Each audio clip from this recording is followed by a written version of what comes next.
कटरीना का belly dance सबसे खतरनाक नहीं होता, दीपिका का घूमर सबसे खतरनाक नहीं होता, माधुरी की लचकाती कमर भी सबसे खतरनाक नहीं होती।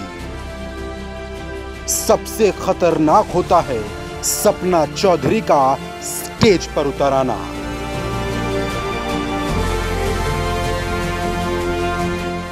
जिस सपना चौधरी के स्टेज पर उतर आने से बवाल हो जाता है, भगदड़ मच जाती है, कुर्सियां तोड़ दी जाती हैं और गोली तक चल जाती है, वो सपना चौधरी अब राजनीति में उतरने वाली हैं। जी हां, सपना न सिर्फ राजनीति में आएंगी बल्कि वो लोकसभा का चुनाव भी लड़ सकती हैं। लेकिन सस्पेंस इस बात का है कि वो हरियाणा की किस सीट से चुनाव लड़ेंगी। कुछ दिनों पहले तक तो चर्चा थी कि सपना जल्द ही कांग्रेस ज्वाइन कर लेंगी और उन्हें लोकसभा टिकट भी दे दिया जाएगा। सपना चौधरी किस सीट से चुनाव लड़ सकती हैं, ये हम आपको कुछ देर बाद बताएंगे। लेकिन उससे पहले ये जान लीजिए कि आखिर सपना चौधरी की कांग्रेस से अनबन क्यों हुई। दरअसल कुछ दिन पहले सपना चौधरी एक विवाद में घिर गईं। एक गाने में जाति सूचक शब्द का इस्तेमाल हुआ, जिससे एक विशेष वर्ग नाराज हो गया। विरोध हुआ, कार्रवाई की मांग हुई और सपना चौधरी से कांग्रेस की दूरी भी बन गई। हरियाणा में अशोक तंवर कांग्रेस के अध्यक्ष हैं। ऐसे में कांग्रेस किसी भी तरह से पिछड़ी जाति के वोटर्स को खोना नहीं चाहती थी, जिसका नतीजा ये हुआ कि सपना का कांग्रेस में आने का रास्ता रुक गया। जून के महीने में सपना चौधरी ने दिल्ली में सोनिया गांधी से मुलाकात की। काफी देर तक बात हुई, लेकिन उसके बाद सपना और कांग्रेस की दोस्ती का ये रास्ता आगे नहीं बढ़ पाया। इसका एक उदाहरण जींद में दिखा।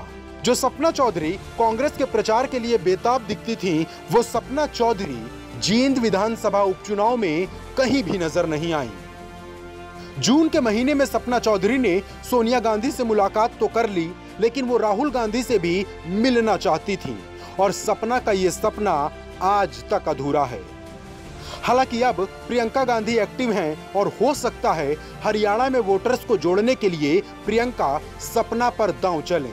लेकिन कांग्रेस के लिए एक मुसीबत अभी बाकी है, क्योंकि कुछ दिन पहले जो सपना चौधरी कांग्रेस को पहली पसंद बताती थी, उसी सपना चौधरी ने मोदी को लेकर एक ट्वीट किया, जिसमें उन्होंने मोदी की तारीफ की और राहुल पर तंज कसा। हालांकि ये बात अलग है कि उन्होंने कुछ देर बाद वो ट्वीट हटा भी लिया, लेकिन सपना चौधरी जो संदेश देना चाहती थी, उसे वो ट्वीट के जरिए दे चुकी थी।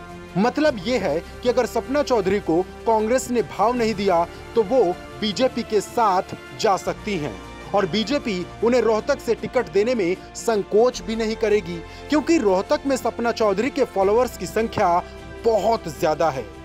और दूसरी बड़ी बात ये कि रोहतक से पूर्व मुख्यमंत्री भूपेंद्र सिंह हुड्डा के बेटे दीपेंद्र हुड्डा चुनाव लड़ते हैं, जो मौजूदा दौर में सांसद हैं और अगली बार भी सांसदी का चुनाव वो रोहतक से ही लड़ेंगे।